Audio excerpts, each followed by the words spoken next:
Hello my dear students, welcome back to channel my new video. तो बेटा हम लोग फॉलो कर रहे हैं 45 डेज स्ट्रेटेजी, जिसमें हम लोग 45 डेज के अंदर पूरा का पूरा अकाउंट्स, कॉमर्स और इकोनॉमिक्स कंप्लीट करने वाले हैं। और जिसमें अकाउंट्स तो मैं आपको जस्ट 30 डेज के अंदर कवर कराने वाला हूँ। कितने दिन के अंदर? 30 डेज के अंदर। और इसमें आपको पहले पूरा का पूरा अकाउंट्स कराऊंगा कंप्लीट, और अकाउंट्स कंप्लीट होने के बाद जो बोर्ड में क्वेश्चंस आने वाले हैं वो कराऊंगा। और साथ ही साथ कॉमर्स का भी करा रहा हूँ, इकोनॉमिक्स का भी करा रहा हूँ। वीडियो ऑलरेडी आ रही है, उसके नोट्स भी अपलोड कर रहा हूँ, तो आप नोट्स भी जाके ले सकते हो, वो भी फ्री ऑफ कॉस्ट। उसका कोई पैसा वगैरह आपको देने की ज़रूरत नहीं है। फिलहाल हम लोगों ने सबसे पहले किया कंपैरेटिव स्टेटमेंट का प्रॉफिट एंड लॉस और बैलेंस शीट। फिर लास्ट डे 2 में हम लोगों ने किया कॉमन साइज स्टेटमेंट का बैलेंस शीट। आज हम लोग करने जा रहे हैं कॉमन साइज स्टेटमेंट का प्रॉफिट एंड लॉस। ये क्या है? हमारा डे 3। ठीक है।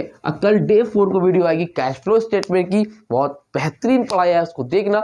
2 घंटे के अंदर आप कैश फ्लो भी कंप्लीट हो जाएगा। फिलहाल इसको देखो, कोई डाउट हो तो कमेंट से में कॉन्टैक्ट करो, और आपने ज़्यादा से लोगों को शेयर करना मत भूलना।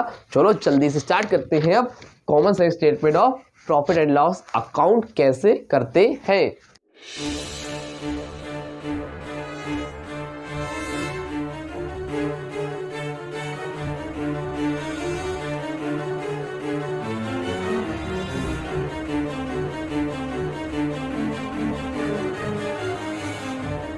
आज की वीडियो हम लोग जो सीखने जा रहे हैं वो एक कॉमन साइज स्टेटमेंट के अगर प्रॉफिट एंड लॉस का क्वेश्चन आता है तो उसको हम लोग कैसे करेंगे। तो चलो जल्दी से स्टार्ट करते हैं और इस चैप्टर को कंप्लीट करते हैं। तो देखो, कॉमन साइज स्टेटमेंट में हम लोग क्या करने जा रहे हैं? Common size statement of profit and loss account. ठीक है। तो जैसा कि सेम मैंने आप लोगों को बताया था, कंपैरेटिव में भी वही सेम तरीका होगा। कि वीडियो देखिए तो आपको पता होगा कि देखो, नहीं पता है, पहली बार देख रहे हो तब भी आपको मैं बता देता हूँ। देखो, सबसे पहले आपको दिया रहेगा रेवेन्यू फ्रॉम ऑपरेशन। क्या दिया रहेगा बेटा? Revenue from operation. इसको हम लोग सेल्स बोलते हैं। रेवेन्यू फ्रॉम ऑपरेशन को हम लोग सेल्स भी बोलते हैं। ठीक है। तो आपको दिया रहेगा कितना रेवेन्यू हो रहा है आपके बिजनेस से।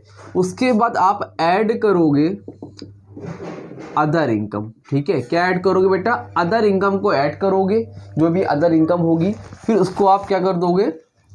टोटल कर दोगे। तो आपको XYZ जो भी होगी आपको अमाउंट मालूम चल जाएगा। रेवेन्यू फ्रॉम ऑपरेशन जो कि सेल्स से इनकम हुई है, और जो अदर इनकम हुई, दोनों को ऐड कर देना तो आपको टोटल आपको मालूम चल जाएगा। क्या? रेवेन्यू। टोटल रेवेन्यू आपको मालूम चल जाएगा। इसके बाद आप लिखना, लेस करोगे जितने भी एक्सपेंस होंगे। यहां अब एक्सपेंस लिखोगे, एक्सपेंस जितने भी खर्चे होंगे। फिर ऐड करोगे अदर एक्सपेंस। ठीक है। ठीक है। पहले एक्सपेंस लिखना जो भी होगा, 10, 20, 30, 40, 50। फिर अदर एक्सपेंस जो होंगे और उसके अलावा जो खर्चे होंगे वो लिखना। फिर टोटल एक्सपेंस कर देना। क्या कर दोगे? Total expense. तो टोटल एक्सपेंस भी कुछ ना कुछ आएगा आपका यहाँ पर। तो आपका जो टोटल रेवेन्यू है, उसमें से टोटल एक्सपेंस को लेस कर देना। देखो लिखा था मैंने। तो टोटल रेवेन्यू से टोटल एक्सपेंस को लेस करोगे तो आपको मालूम चल जाएगा पीबीटी। पीबीटी का मतलब होता है बेटा प्रॉफिट बिफोर टैक्स। चलो पूरा ही लिख देता हूँ, मालूम चले गलत करके चले आओ। प्रॉफिट बिफोर टैक्स मालूम चल जाएगा। अगर क्वेश्चन में कुछ नहीं बोला है तो क्वेश्चन यही खत्म हो जाएगा। लेकिन अगर टैक्स से रिलेटेड इंफॉर्मेशन आपको क्वेश्चन में गिवन है तो आप यहाँ पर लेस कर देना टैक्स। टैक्स को, जो भी आपका टैक्स होगा उसको लेस करोगे तो आपको मिल जाएगा प्रॉफिट आफ्टर टैक्स। समझे कि नहीं समझे? यहाँ पर जो आएगा वो आपका प्रॉफिट आफ्टर टैक्स मालूम चल जाएगा। तो क्या प्रोसीजर है? सबसे पहले रेवेन्यू फ्रॉम ऑपरेशन यानी कि सेल्स, उसमें ऐड करोगे अदर इनकम, टोटल रेवेन्यू मालूम चल जाएगा। फिर लेस करोगे एक्सपेंस, ऐड करोगे अदर एक्सपेंस, तो टोटल एक्सपेंस मालूम चल जाएगा। तो टोटल एक्सपेंस से टोटल रेवेन्यू को माइनस करना, जो मालूम चलेगा वो क्या? आपका प्रॉफिट बिफोर टैक्स। और प्रॉफिट बिफोर टैक्स में टैक्स को लेस कर देना, जो भी आपकी इनकम टैक्स होगा दिया रहेगा क्वेश्चन में, तो आपको मालूम चल जाएगा profit after tax. This is your procedure of common size statement of profit and loss. और यही सेम तरीका आपका किसका है? कंपैरेटिव का भी है। ठीक है। तो स्क्रीनशॉट लेना, इसका स्क्रीनशॉट लो जल्दी से। फिर आपको पूरा एक क्वेश्चन कंप्लीट करके दिखाता हूं ताकि आपको समझ में आ जाए कि कॉमन साइज स्टेटमेंट में प्रॉफिट एंड लॉस का हम लोग कैसे करते हैं। हाँ तो बेटा देखो, अब आपकी स्क्रीन पे एक क्वेश्चन आ रहा होगा, तो क्वेश्चन को स्टार्ट करो उससे पहले मैं आपको एक चीज़ बता दूं कि देखो अभी जब कॉमन सेंस स्टेटमेंट का बैलेंस शीट कर रहे थे तो उसमें बेस किसको मानते थे, बेस मानते थे हम लोग यहाँ पे टोटल को। किसको मानते थे, टोटल को। ठीक है, लेकिन अब बेस आप टोटल को नहीं मानोगे, क्या करोगे, अब आप बेस टोटल को नहीं मान के आप किसको मानोगे, आरएफओ को। किसको मानोगे, आरएफओ। आरएफओ यानी कि रेवेन्यू फ्रॉम ऑपरेशन। बाकी वही सेम कंडीशन है, बाकी वही सेम तरीका है, हो जाएगा आपका क्वेश्चन। बस बेस किसको मानना है, कॉमन सेंस स्टेटमेंट के प्रॉफिट एंड लॉस में बेस मानना है आरएफओ को, और कंपैरेटिव में बेस किसको मानना है, आपको टोटल को। ठीक है, अभी जब क्वेश्चन कराता हूँ क्लियर होगा। देखो स्क्रीन में क्वेश्चन आ रहा है आपके, आ रहा है। तो देखो क्वेश्चन में लिखा है कि रेवेन्यू फ्रॉम ऑपरेशन दिया हुआ आपको 12 lakh, 10 lakh. Cost of material consume दे रखा है 6,60,000, 6 लाख। फिर आपको दे रखा है एम्प्लॉय बेनिफिट एक्सपेंसेस और अदर एक्सपेंसेस। तो रेवेन्यू फ्रॉम ऑपरेशन सबसे पहले हम लोग क्या लिखते हैं, पता ही आपको, आरएफओ यानी कि रेवेन्यू फ्रॉम ऑपरेशंस। ठीक है, अब रेवेन्यू फ्रॉम ऑपरेशन में आपको दिया है 12 लाख और 10 लाख। करंट ईयर यानी इसमें आपको 2018 है, प्रीवियस ईयर आपका 2017 है। यहाँ पे भी लिख लो 2018, प्रीवियस कितना है 2017। ठीक है, तो यहाँ पे आपने का अमाउंट दिया हुआ है, आपको खाली परसेंटेज में निकालना है। तो आरएफओ कितना दिया है भैया, 12 लाख, और कितना दिया है, 10 लाख। ठीक है, अब आरएफओ के बाद देखना है हमको अदर इनकम क्वेश्चन में है कि नहीं।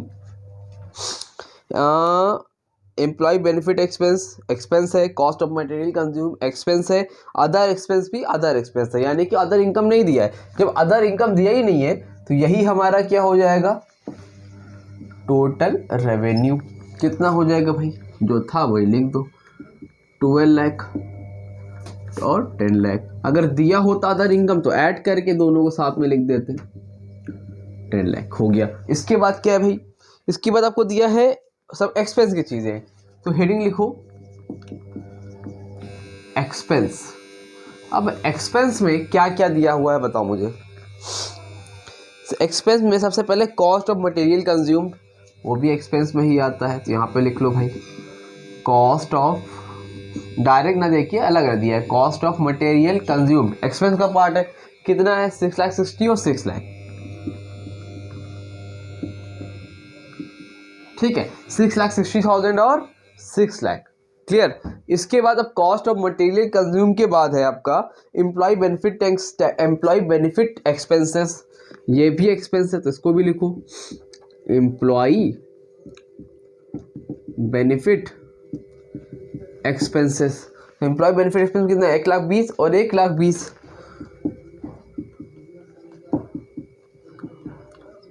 ठीक, 1,20,000, 1,20,000, क्लियर है। इसके बाद अदर एक्सपेंसेस, तो अदर एक्सपेंस भी इसी में ऐड हो जाएगा, हाँ कि ना। लिखो भाई अदर एक्सपेंसेस। अदर एक्सपेंसेस कितना है, 96 और 50,000। ठीक है, 96,000 और 50,000, ये आपको क्या हो गया बेटा, अदर एक्सपेंस। यानी कि आपको क्या मालूम चल जाएगा अब, टोटल एक्सपेंस। क्या मालूम चल जाएगा, टोटल एक्सपेंस। इनको ऐड करो, आपको मालूम चल जाएगा टोटल एक्सपेंस। ठीक है, तो ऐड करो कितना आएगा, तो जोड़ो 6,60,000, इसमें 120 ऐड करो तो 760, 780, और 780 में 96,000 ऐड करें, 8,76,000। ठीक है, 8,76,000। इसको ऐड करो 6, 7, 7, 20 और 7,70,000, 7,70,000। ये क्या मालूम चल गया हमें, आपका अदर एक्सपेंस। अब यहाँ से क्या होगा, ये लेस होगा। लेस किससे होगा, टोटल रेवेन्यू से टोटल एक्सपेंस को लेस करो, तो क्या मालूम चलता है भाई, profit before tax. Profit before tax कितना आएगा, इसमें से इसको माइनस करो, 12 लाख में 8,76,000, 12 लाख में 8,76,000 माइनस करो, कितना आएगा, 976, 1076, 1176, 3,24,000, 3,24,000 आपका क्या आ जाएगा बेटा, प्रॉफिट बिफोर टैक्स। और ये कितना आएगा, 10 लाख में 8, 70, 9, 70, 2,30,000। ये क्या है हमारा बेटा, ये है हमारा प्रॉफिट बिफोर टैक्स। ये आंसर में यही है, कुछ और तो नहीं निकाल दिया मैंने। हाँ ठीक है, समझ में आई बात। ये हो गया आपका प्रॉफिट बिफोर टैक्स। क्वेश्चन में आपको टैक्स नहीं दिया है। अगर मान लो क्वेश्चन में टैक्स दिया होता, यहाँ पे आप लिखते लेस टैक्स, जितना भी है 1000 15,000 जो भी, यहाँ पे लिख के यहाँ पे आप क्या निकाल लेते, प्रॉफिट आफ्टर टैक्स अमाउंट निकाल के वैसे ही सिम करते बस। लेकिन क्वेश्चन में है नहीं तो आपको करना नहीं है, ठीक है। तो यहीं तक हो गया, काम खत्म। अब इतना काम करने के बाद आपको अब क्या करना है, अब आपको निकालना है परसेंटेज। वही सेम तरीका है, बस बेस आप मानोगे अब किसको, आरएफओ को। जितना भी निकालो, इसका इसका इसका इसका इसका किसी का बेस किसको मानोगे, आरएफओ को। आरएफओ कितना है हमारा, रेवेन्यू फ्रॉम ऑपरेशन 12 लाख। समझ में आई बात, 12 लाख। ऊपर कितना लिखोगे, 12 लाख इंटू 100। तो ये तो कैंसिल, कितना आएगा इसमें 100%। कितना आएगा 100%। ये भी वही सेम ही है, तो यहाँ पे भी कितना 100%। ठीक है, यहाँ तो बात समझ में आ रही है कि नहीं आ रही है, आ रही है, ठीक है। अब इसको देखो 6,60,000 है ना, तो आरएफओ तो आपको वही रहने वाला है, कितना 6 लाख, अरे सॉरी कितना आरएफओ 12 लाख। और 12 लाख ऊपर कितना रहेगा 660 इंटू 100। कैलकुलेट कर लो, 0 0 कैंसिल, 1 2 3 1 2 3। 12 में डिवाइड करो 660 को, डिवाइड करके देखना तो आपका आएगा 55%। कितना आएगा 55%। अब कैलकुलेटर है नहीं, आप लोग डायरेक्ट करके देख लो, ठीक है, इतना ही आएगा। फिर इसी तरह करोगे, अगली बार 12 लाख को ही बेस मानोगे और क्या करोगे, अब की बार 1,20,000 को ऊपर लिखोगे और फिर डिवाइड करोगे, फिर आपका कुछ ना कुछ आंसर आएगा। कितना आएगा 10%, फिर आएगा 8%। भाई ये आपका काम है, बस आपको मेरा मेन काम ये था बताना कि इसमें बेस किसको मानोगे, आरएफओ को। आई थिंक आपको क्लियर हो गया होगा। तो आंसर यहाँ पे है ही मेरे पास, इसलिए मैं आंसर लिख दे रहा हूँ। कैलकुलेट करूँगा बिना वजह, वीडियो लंबी होगी। कैलकुलेशन का काम आप लोगों का। 8%, 73% और लास्ट में है 27%। ठीक है, चलो ये तो ये बात होगी बेटा इधर साइड वालों की। अगर सर इधर साइड वाला निकालेंगे तो क्या करेंगे, इधर साइड वाले में बेटा जब निकालोगे तो एक छोटा सा काम और कर लेना। तो उसमें क्या कर लोगे कि इसमें बेस आरएफओ को ही मानना है, बस इस साइड वाले को मान लेना। इस साइड वाले में बेस किसको मानोगे, 10 लाख को। 10 लाख ऊपर 10 लाख इंटू 100। काटो काटो कितना आएगा, वही 100%। 100% तो वही सेम हो गया। अब इसमें निकालना है ये वाला, तो बेस कौन रहेगा, रेवेन्यू। इस साइड का रेवेन्यू फ्रॉम ऑपरेशन 10 लाख, नीचे कितना है 6 लाख, तो इसको ऊपर 6 लाख इंटू 100। फिर एक लेकर ना 10 लाख को बेस मानना, 1,20,000 को ऊपर लिखना, फिर 10 लाख को बेस मानना, 50,000 ऊपर लिखना। समझ में आ रही बात, क्लियर हो रही है, ऐसे ही करना है आप लोगों को। तो करते चले जाओगे। इसका आंसर है 60 12 5 60 12 5 77 23। आप लोग कैलकुलेट करके एक बार देख लो। उम्मीद करता हूँ आपको अच्छे समझ में आ गया होगा। अब इसके क्वेश्चन बुक में दिए हुए ढेर सारे, कम से कम 5-6 क्वेश्चन लगा डालो। पेपर में आपको 3 नंबर का एक क्वेश्चन मिलेगा ही मिलेगा, एक क्वेश्चन एमसीक्यू में आएगा। 4 नंबर अपने सिक्योर कर लो। इनसे आसान चैप्टर आपको नहीं मिलने वाला। कंपैरेटिव और कॉमन साइंस का 4 तरीके हैं, कंपैरेटिव के 2, कॉमन साइंस के 2। तो 2 चारों को अच्छे से सीख लो, 4 नंबर सिक्योर करो। मुश्किल से 1.5 से 2 घंटा लगेगा और आपका 4 मार्क्स सिक्योर हो जाएंगे। और इसको आपको पेपर में ज़रूर से करना है, ठीक है। फिर आगे और तरीके बच्चे हैं वो मैं बताता जाऊँगा। तो आपको ये चैप्टर भी हो गया कंप्लीट।